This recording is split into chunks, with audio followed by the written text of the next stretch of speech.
wanted to give a quick showcase of how we make YouTube shorts from longer form content here at Counter. Typically, we're working with multicam video, and it's often very, very long. So this video is like 4.5 hours long, actually 3.5, but it's long video, right? So it's not something you want to be editing manually, um, and it's something that has the potential to create lots and lots of short form content. So we have a few tools in place, and I have found a few tricks that I wanted to share that make our process a little easier. So the first thing I'm going to do is just grab a chunk of this original edited multicam video, and I'm going to go ahead and actually recorded this already, but I messed up the recording. I'm going to create a new timeline. We'll call it demo shorts, and I'm going to paste in my chunk. If I zoom in here and just trim this down, whoops, well, a little clumsy there. If I do delete, that'll scoot it along for me. So now I have this little section to work with. And you're also going to want to make sure your timeline is set up correctly.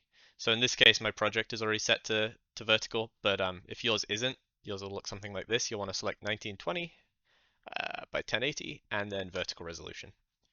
And scale full frame with crop as well. But in this case, just match the project settings. So I've copied across these clips now, and you'll see that it's in vertical resolution. But the problem is, this one's actually framed fine, but often it won't be framed correctly, right? Because it's not really shot for vertical video. So we're going to address this using two techniques. So for static cameras that don't move, you can just fiddle with position, right? And for cameras that are moving, like this camera on a gimbal here, we're going to need to use the tool Smart Reframe in Davinci. Now, Smart Reframe is a little tricky. I found there's 3 things you need in order to make it work. I'm going to just turn on a few things just to show what it looks like when it doesn't work. So let me just hit reframe. And it's going to look like it's processing, right? But then it's not going to create any keyframes. Like it's gonna finish. It's going to make a start and an end, but there's like nothing in here. The clip just doesn't move. And I fought with this for a long time. This was very frustrating. There's not a lot of info on this. But it turns out there's a few things that Smart Reframe needs in order to function. So the first is you need proxies off. You probably caught that when I switched it back on at the beginning. Fusion effects, actually this doesn't matter. I just turned that off. I don't know why I did that. But you need proxies disabled. You need full playback resolution. You can't use half or quarter. And then finally, this was the one that stumped me for the longest. You need to flatten your multicam clips. So you'll see these are multicam clips, right? We need to flatten these. Doesn't matter if I retain grades in this case, but we need to flatten them so that they're just the source videos. That one really threw me. Now if I hit auto on here, let's just wait for that to process. There you go. You see it's moved across, and there are keyframes placed in the clip, and it's actually adjusting the position. So that threw me for a while. So make sure you have those 3 things set up, and then what we do is we apply that to each clip. But you'll see even in this like minute of video, actually 5 minutes of video, you're not going to want to go through and select every clip and hit reframe. So I've written a script that helps us with that. It's just called colorize. You might have seen at the beginning my clips were colored. That was done automatically. And it applies a clip color depending on the clip name. So every clip with cam1 gets an olive. Every clip with this file name gets an orange. And now we can use our select with clip color, select apricot.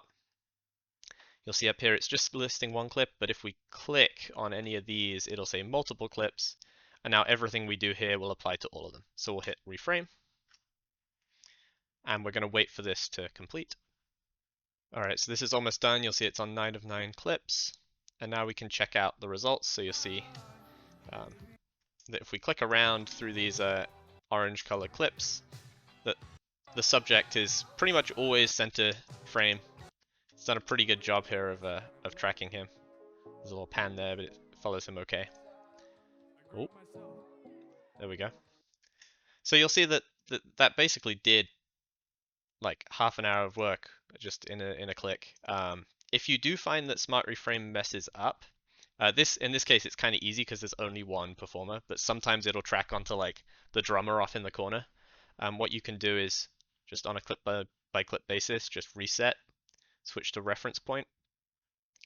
I'm going to center him in the clip and then just hit reframe. And this will track a specific subject rather than kind of jumping around to wherever it thinks is the subject in case it gets confused. And now we're going to want to reframe our static camera as well. This one's pretty easy. All we need to do is sort of scoot this around. I honestly don't mind where he's placed right now. Maybe we could scoot him a little more to the center. Whoops, wrong clip. But either way, I'll just show how this works, right? So we've adjusted one of them. We want to apply it to all of them. We can just copy, and then we can select clips. We're going to select Olive. That's our other clip here. And then we do Alt-V, or you can right-click and do Paste Attributes. This one right here.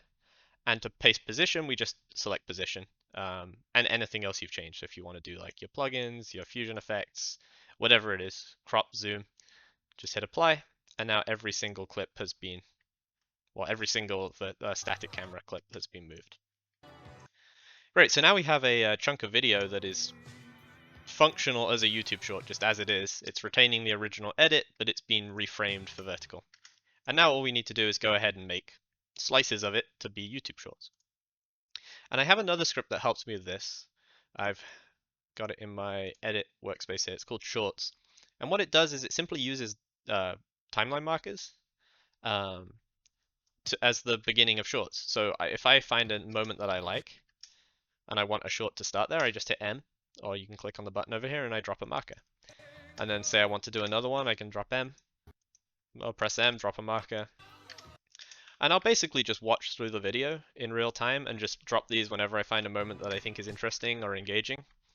I'm just going to put these in at random for demo's sake, but normally I'm a little bit more careful about it. And these can even overlap. So let's say we're doing 30-second shorts. This one's at 28 seconds, this one's at like 35, right? Like the shorts are going to overlap, but that's fine because all these do is indicate the beginning of a short. They don't have the end time included. It's just from here to a time that we specify. So we've edited all of our shorts. In a real example, it would look something like this, right? Where we have our timeline and it's just full of markers. This took me probably less than an hour to do from start to finish, and I got 99 YouTube shorts out of it.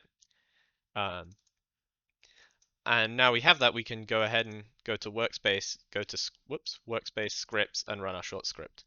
First thing I'm going to do actually is just clear the render queue, although it looks like I don't have anything in there. Let's run our script, and you'll want to have the timeline open that you want to run on. I'm going to select this shorts folder on my desktop. We can set the file name. I'm going to change this from number to frame. Those are the two variables I've baked in, like programmed in, that you have access to, and we'll just call these demo short frame. And then we can set the duration. Normally we do 30 or 15. In this case, I'm going to do like 5 just for the sake of render time. And the moment I hit add to render queue, you'll see my queue is filling up with render jobs that are, you can see the last one it did here, from the marker out to the duration that we specified. And all I have to do is select them all and hit render. And we'll wait for that to finish and we'll take a look at what we've got. Okay, so all of our shorts have rendered. Let's take a look in the folder here and you'll see we have all 10 of our shorts. We can, oh, it's quite loud. We can pop these open in VLC and you'll see we have a 5-second clip. Actually, you can't see that. But we have 5-second clips starting at our markers and they're all just created automatically. So there you have it. I'm going to put those two scripts down in the description. They're not very tidy because I kind of knocked them out in like an hour and I've never really written Lua before, but I'm sure someone will find them useful. So yeah, check those out. Thank you for watching.